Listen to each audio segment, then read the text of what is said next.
Assalamualaikum warahmatullahi wabarakatuh. Perkenalkan, saya Rosiana Nanggala Putri, Koas Angkatan 40.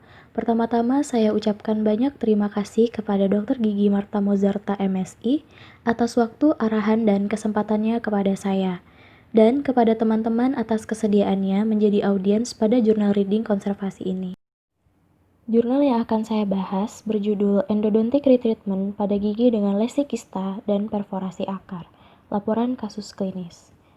Pendahuluan, sebelumnya saya akan menjelaskan sedikit mengenai kista periapikal dan parendodontic surgery. Kista radikular atau kista periapikal atau kista apikal periodontal merupakan kista yang terbentuk dari iritasi kronis gigi yang non-vital yang berkembang dari epitel rest of malaces yang mengalami proliferasi oleh karena respon terhadap proses radang atau karena infeksi bakteri pada pulpa yang nekrosis. Parendodontic surgery ialah pembedahan yang dilakukan untuk menyelesaikan masalah terkait kegagalan perawatan endodontik konvensional. Parendodontic surgery hanya direkomendasikan setelah perawatan endodontik konvensional mengalami kegagalan atau ketika prognosisnya tidak baik. Tujuan dari perawatan endodontik adalah untuk memodelkan dan meningkatkan desinfeksi sistem saluran akar dan untuk melindungi lingkungan internal dari lingkungan eksternal. Hasil akhirnya adalah memperbaiki gigi secara estetika maupun gangguan fungsional, sekaligus mempertahankan atau meningkatkan kesehatan jaringan periapikal. Penyebab utama kegagalan perawatan endodontik dapat dikaitkan dengan kesalahan dalam teknik, mikroorganisme yang masih tersisa dalam saluran akar, dan iatrogenesis. Walaupun terapi endodontik adalah prosedur yang dapat diprediksi dengan tingkat keberhasilan yang tinggi, namun kegagalan dapat terjadi.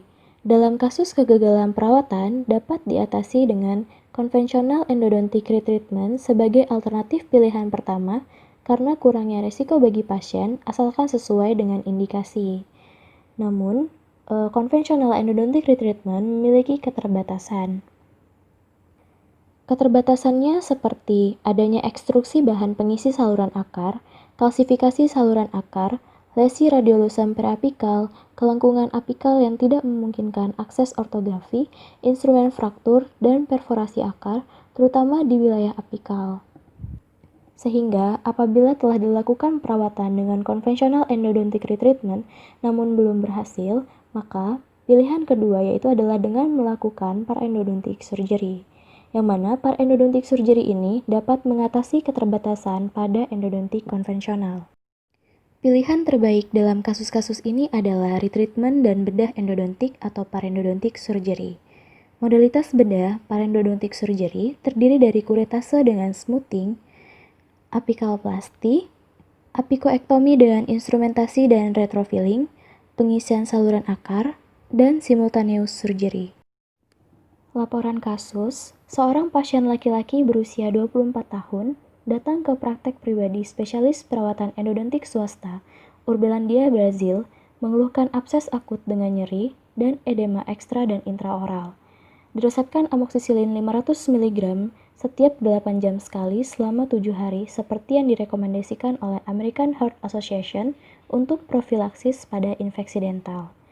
Melalui pemeriksaan klinis menunjukkan adanya fistula pada permukaan bukal gigi 21 dan sinar X memperlihatkan adanya lesi periapikal yang luas mencakup daerah apikal akar gigi 21 dan 22 serta daerah mesial sepertiga tengah gigi 21.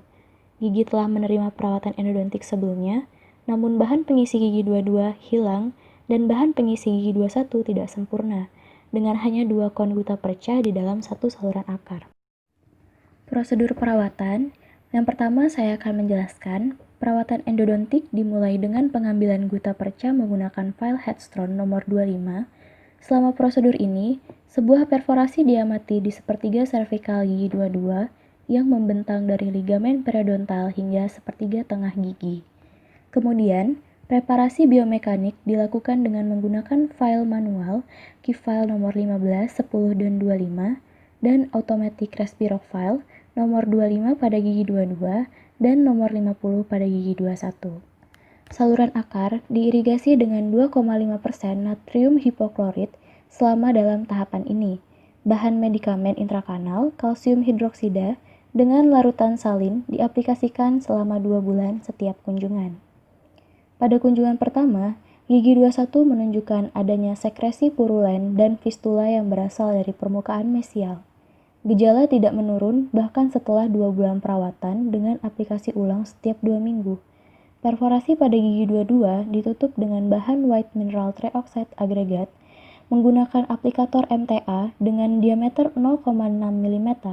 Selama perawatan, teknik kondensasi lateral dan vertikal digunakan untuk mengisi saluran akar kedua gigi menggunakan guta perca dan zinc oxide eugenol semen. Selanjutnya lesi periapikal diambil dengan blunt surface curette selama bedah periradikular. Berdasarkan hasil analisis histopatologis, lesi periapikal jaringan diidentifikasi sebagai kista akar yang berwarna coklat kekuningan, berukuran 22 x 15 x 3 mm dan memiliki konsistensi yang kenyal. Follow up setelah 8 bulan dan pada 5 tahun maupun 5 bulan tidak mengidentifikasi gejala klinis atau tanda-tanda atau gejala infeksi dan sinar X menunjukkan bahwa daerah periapikal telah mengalami penyembuhan. Pembahasan. Tingkat keberhasilan perawatan endodontik non-bedah berkisar antara 70 dan 86%. Namun, indeks ini menurun hingga 49% ketika adanya keterlibatan lesi periapikal. Lesi periapikal memiliki keragaman bakteri yang banyak dan karenanya lebih resisten terhadap perawatan. Lesi periapikal dan fistula dalam kasus ini tidak menunjukkan tanda-tanda regresi bahkan setelah 2 bulan perawatan menggunakan kalsium hidroksida. Kalsium hidroksida digunakan karena memberikan kontrol mikroba, peleburan residu organik bersifat anti-inflamasi, dan penghambatan resorpsi inflamasi. Bahan medikamen ini digunakan selama 60 hari dan diterapkan kembali setiap 15 hari. Fistula dikeluarkan melalui jalur drainase eksudat purulen yang terletak pada jaringan di bawahnya, yang dihasilkan oleh infeksi kronis yang dikeluarkan dari saluran akar gigi 21. Jalur ini dapat memfasilitasi keluarnya bakteri dari rongga mulut. Setelah fistula tidak mengalami perubahan atau berkurang dan luasnya lesi lebih dari 20 mm, pembedahan komplementer dilakukan untuk pengambilan lesi. Perawatan non-bedah adalah pilihan pertama untuk memperbaiki kegagalan endodontik karena lebih berhasil dibandingkan hanya melakukan prosedur bedah. Ada kondisi, yaitu bedah periapikal, dapat digunakan sebagai pelengkap untuk perawatan non-bedah dalam menghilangkan agen mikroba yang tidak dapat diakses oleh terapi endodontik konvensional. Tujuan utama dari bedah parendodontik adalah untuk menutupi sistem saluran akar, melindungi pulpa, dan iritasi pada area akar dan jaringan periapikal, serta mengeliminasi jaringan reaktif apapun. Dalam kasus ini, apikoektomi tidak dilakukan pada gigi 21 dan 22 selama pembedahan, meskipun lebih baik dibandingkan perawatan konvensional dalam kasus di mana lesi periapikal lebih persisten. Hal ini dilakukan karena instrumentasi dan pengisian pada perawatan endodontik sebelumnya kurang hermetis dan karena retreatment bertujuan memberikan akses mudah untuk membersihkan dan melindungi seluruh saluran akar. Selain mengisi perforasi pada gigi 22, retrofilling tidak direkomendasikan dalam kasus ini karena tidak ada kalsifikasi, lekukan, stepping, dan instrumen fraktur di saluran akar. Pemeriksaan histopatologis menunjukkan bahwa jaringan lesi yang diambil dengan pembedahan adalah kista akar. Kista dan granuloma adalah periapopatis yang paling sering dijumpai dan berasal dari granuloma epitel yang sudah ada sebelumnya. Di sini saya menambahkan perbedaan kista periapikal dan granuloma berdasarkan etiologinya. Kista periapikal terbentuk dari iritasi kronis, gigi yang non-vital, berasal dari epitel rust of malaise yang mengalami proliferasi oleh karena respon terhadap proses radang yang terpicu oleh karena infeksi bakteri pada pulpa yang nekrosis. Sementara granuloma disebabkan oleh berbagai iritan pada pulpa yang berlanjut hingga ke jaringan sekitar apex maupun yang mengenai jaringan periapikal. Iritan dapat disebabkan oleh organisme seperti bakteri dan virus, dan non-organisme seperti iritan mekanis, termal, dan kimia. Sedangkan faktor non-organisme adalah karena iritan mekanis setelah root canal terapi, trauma langsung, trauma oklusi, dan prosedur endodontik. Berdasarkan gambaran klinisnya, kista periapikal berhubungan dengan gigi non-vital, berkembang pada apeks yang berdekatan dengan saluran pulpa yang terbuka, ukurannya bervariasi, diawali dari karies gigi nekrotik, trauma, gigi dengan tumpatan yang tidak benar, kegagalan perawatan saluran akar, dan trauma oklusi, tumbuh lambat, tanpa gejala atau asimptomatik, warna sama dengan sekitarnya atau kebiruan, tidak menimbulkan pembesaran tulang rahang secara bermakna, biasanya terdeteksi tanpa sengaja dari pemeriksaan rongsen foto. Untuk granuloma, gejala klinis dari granuloma dan kista preapikal sangat sulit dibedakan. Biasanya pasien tidak mengeluhkan adanya nyeri dan tes perkusi negatif. Oleh karena berhubungan dengan pulpa yang telah nekrosis, stimulasi termal akan menunjukkan nilai yang negatif. Berdasarkan gambaran histopatologinya, kista periapikal ditandai dengan adanya suatu rongga yang berlapiskan epitel yang tidak mengalami keratinisasi squamosa dan mempunyai ketebalan yang bervariasi. Secara khas, dapat dilihat adanya proses radang dengan ditemukannya banyak sel neutrofil pada dinding kista tersebut. Pada dinding kista, sering didapatkan kerusakan karena proses radang.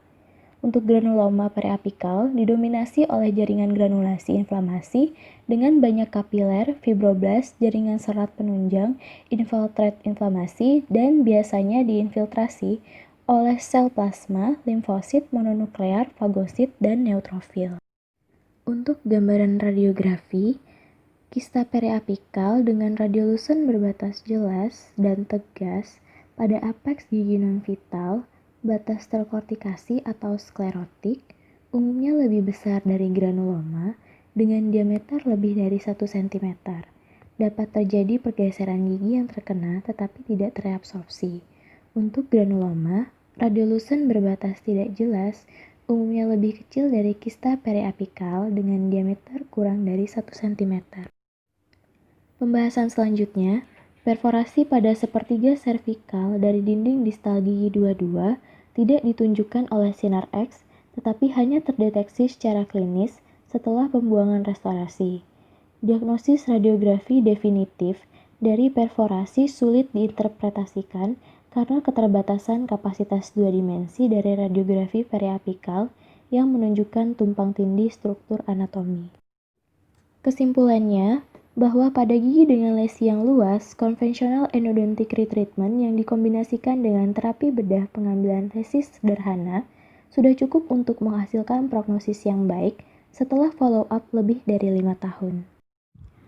Sekian presentasi dari saya, mohon maaf jika ada kesalahan dalam penyampaian, dan jika teman-teman ada pertanyaan, boleh diajukan di sesi tanya-jawab.